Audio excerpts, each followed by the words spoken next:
Hello guys, today I will show you how to fix iPhone charging port at home. We usually think if the charging cable doesn't go inside the port, it seems like it is broken, but actually it is not. Then we clean the inside for the charging port with tweezer.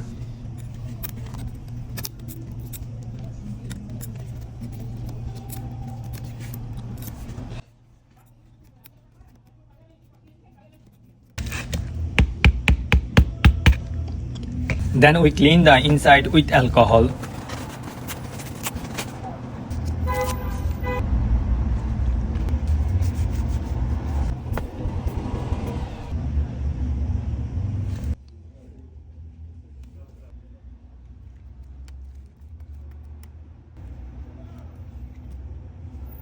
Then we will dry the alcohol inside.